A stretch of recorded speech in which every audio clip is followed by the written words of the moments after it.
Now, this is legitimately Black Mirror in real life. Billionaires aren't doing anything to try and stop climate change, but they are trying to prepare for it. Okay, so there's this famous media theorist named Douglas Rushkoff who just wrote this article in The Guardian, and I'm going to break it down for you. He's a self-described humanist that writes about the impact of digital technology on people's lives, and he was flown out to a remote location to address a group of ultra-wealthy stakeholders, and then he finds himself in a room with 5 men from the top of the tech investing and hedge fund world. So while he thinks he's going to do a presentation on helping people live better lives in the present, he was actually brought out there to answer a bunch of questions for them, which is where things take a little bit of a turn. They start out with questions like Bitcoin or Ethereum, virtual reality or augmented reality, and then who will build a quantum computer first, which are all things that we discuss on this page, so if that interests you, you should follow me. But then things take a little bit of a turn when they turn their questions towards doomsday. Things like which region will be least affected by the climate crisis, is global warming or biological warfare the greater threat, how long should they plan to survive with no outside help, should a shelter have its own air supply, what was the likelihood of groundwater contamination, the list goes on, which I'm sure was unsettling in itself. But then one of them said he had nearly completed his own bunker, and he had already hired 12 Navy SEALs to guard it from raiders or the angry mob. But that wasn't his concern. His concern was how to prevent them from turning on him and choosing a new leader. And what this billionaire CEO had come up with so far was combination locks on the food supply, only he knew, robot guards if that technology had been developed yet, and finally disciplinary dog collars to prevent them from acting out. Douglas tried to suggest pro-social arguments like treating them like friends to build loyalty now, but I don't think that crossed their mind. So this TikTok by Mulligan.tv outlines the information contained in an article in The Guardian that talks about a man's conversation that he had with a couple of tech investors. And they're specifically talking about what to do to prepare for the end of the world, which is really, really funny because these are people with a ton of money and influence. Theoretically, they could use their money and influence to prepare for or prevent climate change. Specifically, they could invest in renewable energies. They could use their power and influence to try and de-escalate conflicts around the world, because after all, we do know that under our capitalist system, a lot of the wars that the United States gets involved in are to the benefit of wealthy individuals and giant corporations.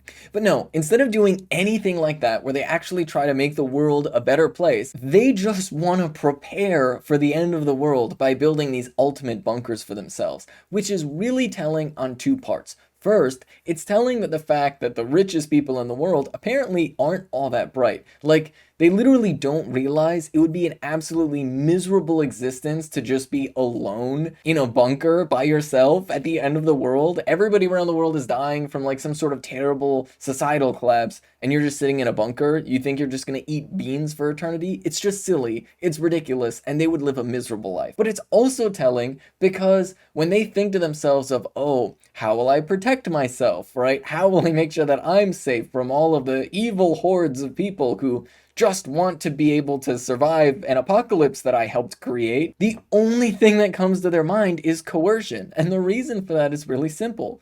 Capitalism is inherently coercive. If you are the owner of a giant company, you get people to do things for you, not because they like you so much or because they think you're a good person and they believe in your vision for the world. You get people to do things because they need money to survive. People don't work at companies like Amazon because they're like, oh, I just really believe in the cause of giving Jeff Bezos $1 billion. That's what I really believe that in my heart of hearts.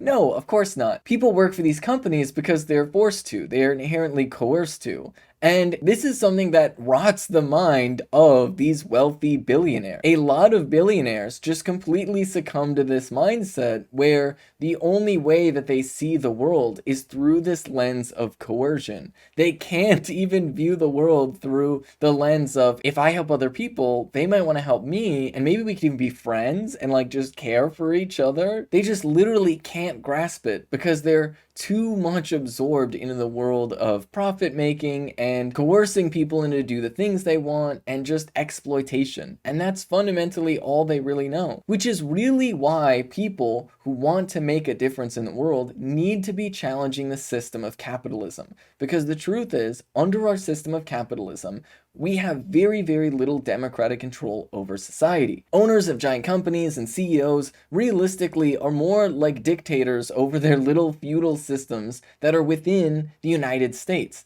fundamentally, your workplace is a dictatorship. It's not something that's democratized. But when you have these giant mega corporations that have their own sort of individual dictatorships over their segments of the economy, then the world itself is fundamentally changed by their decisions and their actions. And their decisions and actions are not rooted in material needs for people, they're rooted in the desire to increase their wealth and exploit people and the earth to the maximum degree possible. Which is why there's a growing socialist movement in the United States today to fundamentally change that, to try and democratize our economy so that we don't destroy the planet, so that we do meet everybody's needs, so that we can continue to live together as humankind. Because what these executives and tech investors don't realize is the fact that if the world or society collapses or whatever, the people that survive are the people that work together.